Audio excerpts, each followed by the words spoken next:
Election night didn't turn out the way many pundits expected. Quanell and Charles Adams breaking down what happened locally and across the state in FOX Faceoff.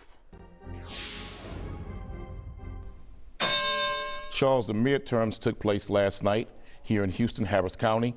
Many people had a lot of predictions of what would take place with the Harris County vote in particular, and those predictions fell square on their face. Many believed that Mueller would beat Lina Hidalgo and that she would not win because of the corruption that is obvious in her office with her aides being indicted.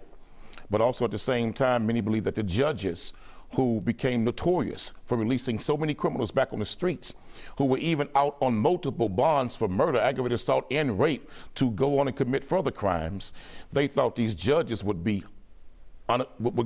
never be reelected again.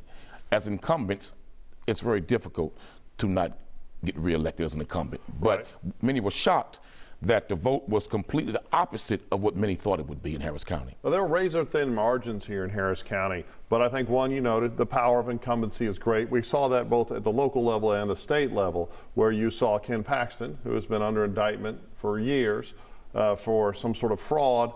I mean, he's our top cop, and he's a criminal, right? And he kept his job. We saw Dan Patrick keep his job. We saw Abbott cruise to victory, and Beto has just wasted millions and millions of his constituents' dollars, or his followers' dollars.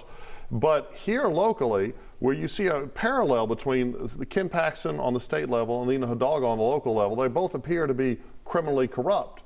And the voters didn't care. Why didn't they care? Because of the power of the incumbency. I think you saw the Democrats maintain Harris County, not because of the behavior of the courts or the behavior of Lina Hidalgo, but because Harris County rejected the theocracy of Republicans, the faux theocracy. It's real corporatism, but the abortion issue combined with the attacks on the LGBT community, people are just tired of mean people.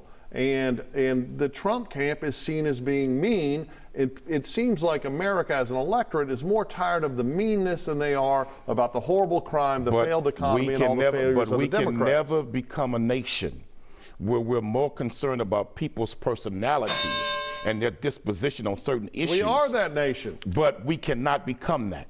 And we cannot remain that because corruption among leadership should never supersede somebody's personality issues to where you don't get along with them, you don't like how they represent themselves, how they stand on the issues verbally or publicly. Corruption is bigger than Democrats, it's bigger than Republicans. I agree. It's about something that can poison this nation and will never come back if we don't correct that. But voters don't care. I endorse two people, Lina Hidalgo's opponent and Ken Paxton's opponent, and they both lost because no one cares about corruption anymore. We just assume everybody's corrupt, and it's very well, I don't endorse either one of them because I don't trust either side, but I am concerned that America may be headed down a road that we can't turn around from. You can watch much more of Face Off streaming Thursday nights at 7. Just go to fox26houston.com.